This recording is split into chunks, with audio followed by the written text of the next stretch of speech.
what he's saying is basically we can find out what worked and what didn't.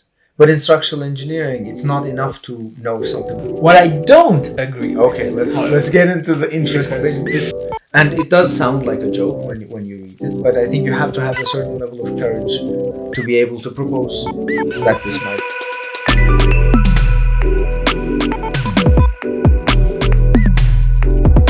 Hello everyone, and welcome to our first episode of our series, which currently is unnamed.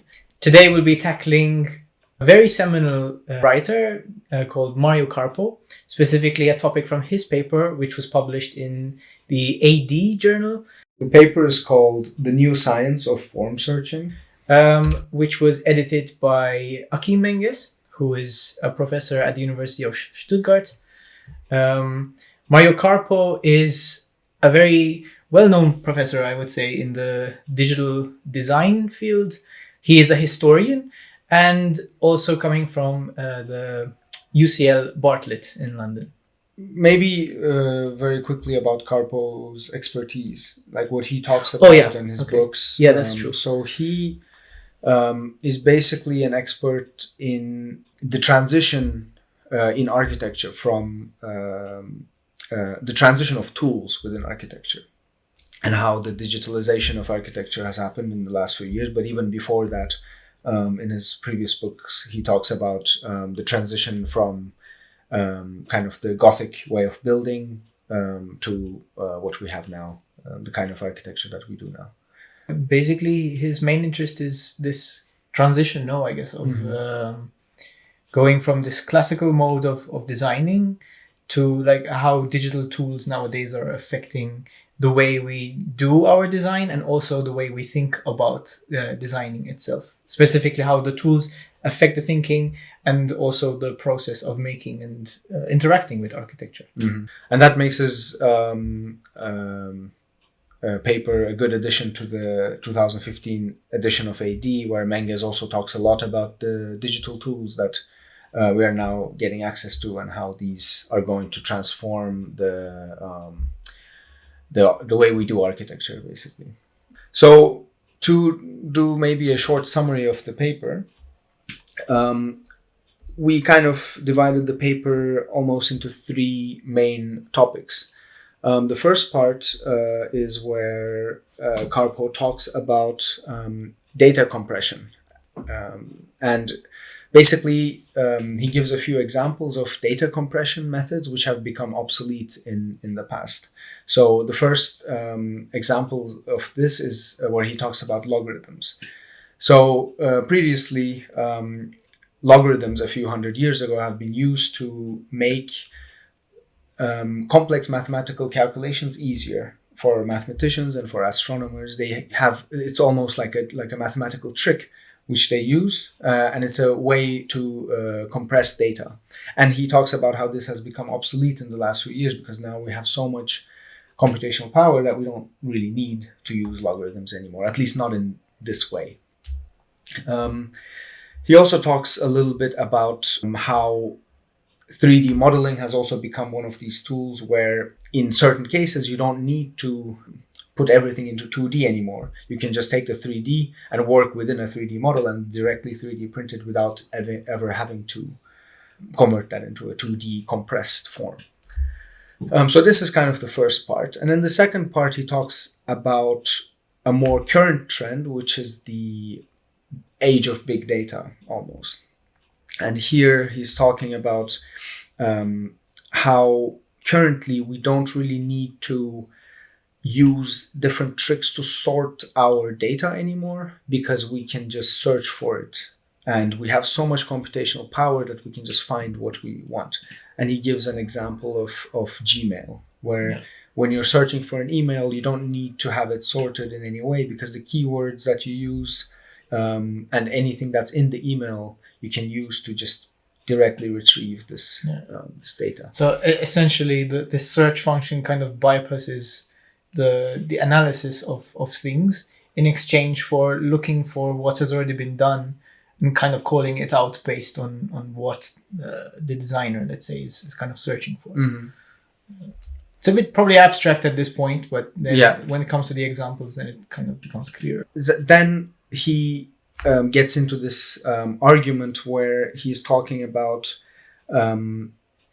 he's giving an example of a structural engineer designing a beam, where previously this structural engineer would have had to use a formula which was derived from experiments, and he would calculate if this beam is structurally sound or not, and he would then, they would then basically build this beam. But now an engineer does not have to do that or not now, but in the future, an engineer will never have to calculate anymore, perhaps, because they will have access to every single beam that has ever been made, and they can just basically search for a beam that's very similar and see if that has worked or not. So they will never have to calculate again. At least that's the argument here. I think we can keep talking about that after we finish the summary. I think that's the gist of it, because then the rest of the paper is putting more concretely in an example of what Menges and the ICD and ITKE institutes are doing. Yes. With respect, but we can talk in detail maybe about that later. Mm-hmm. Yeah, so that's pretty much the third part, where he gives an example of this kind of thinking and how it could be used. So now we decided to do this in a way where we kind of talk about what we like about this text and what we disliked about it. Exactly. I'll ask you this question. Okay. What was the thing that struck you most from this text? I have my own opinions, but let's go for it. I think I found it very interesting, the idea that, like, how forward thinking it is, regardless of if it's going to happen or not. So he says, let's assume now, pushing the argument to the limit, that we can have access to a universally searchable census of all structures ever built, where all life events, so to speak, occurring to any structure are recorded in full, from design and construction to collapse or destruction. In that case, the best way to design a new beam would be to search for the record of a very similar one built in the past and replicate that design if we're satisfied with its historical performance. And then he says, does that sound like a practical joke? It shouldn't, for this is what we've been doing the last few years. That's not necessarily true, at least not in 2015, but in 20 years, maybe it will be the way we design things. Not for everything, for sure, but standard construction might benefit from this kind of search-based thinking. And it does sound like a joke when you read it, but I think you have to have a certain level of courage to be able to propose that this might happen. And I do want to mention here that this is, I don't know how original this idea is, because I have heard this idea from structural engineers in the past as well. So, depends who said it first, though. Yeah, of course, yeah. But I'm maybe giving the author credit for the idea being original is maybe too much, but I think it's still nice that. I agree with this. I also think it's a very interesting and forward-looking analysis on how the current design processes are sort of building up towards, even though we may not be, I feel, quite at this stage yet. But it's also, I like this text, and at the same time, there's kind of a slight element of mysticism, because Carpo always refrains from telling us what exactly this thing is. Is it a program? It seems like from the third section of the text that he's hinting towards some kind of program. The main point here, I would say, is he's kind of also hinting to me towards some sort of artificial intelligence, which is capable of storing a massive library of solutions that bypass this need for what he was talking about, data compression, which is having these general principles and instead relying on this inputted data to give you, based on experience, what you're looking for. So let's say it puts in so many cases of beams that have failed, that have succeeded, and then you input based on your parameters, and it suggests to you based on its own experience what it has given.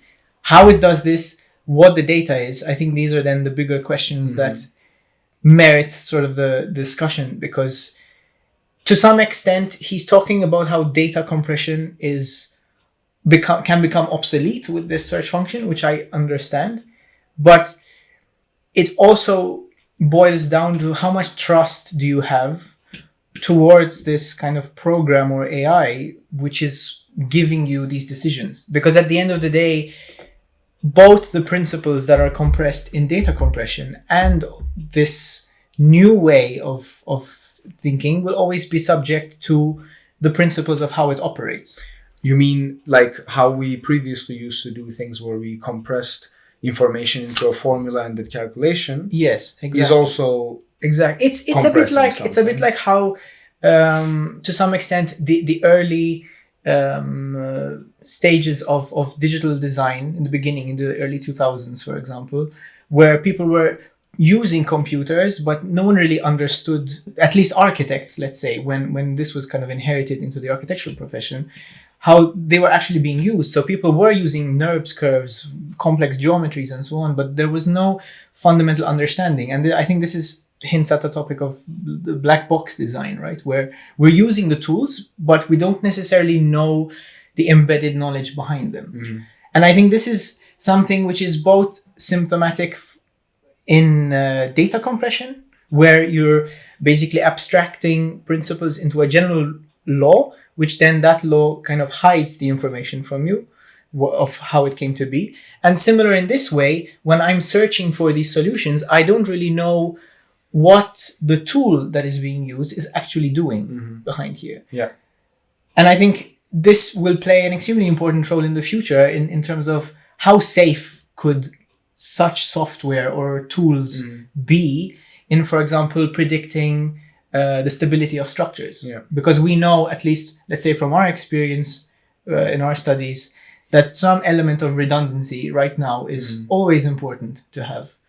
Yeah, I have maybe two things to say to that. Like, I would very much agree. I very much agree with what you're saying, especially if you look at current examples of artificial intelligence and how they are a black box.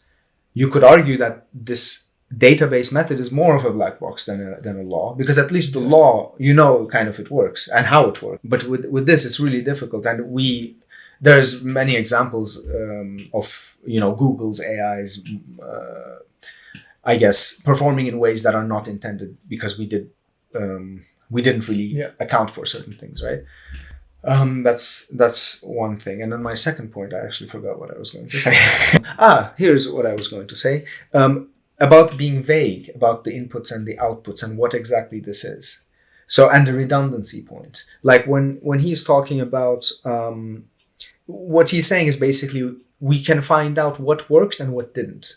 But in structural engineering, it's not enough to know if something works or not. Like how much it works, how much redundancy it has, how much safety. Like there's a few things which make the input and output of this kind of tool a bit more difficult to judge if it's working or not.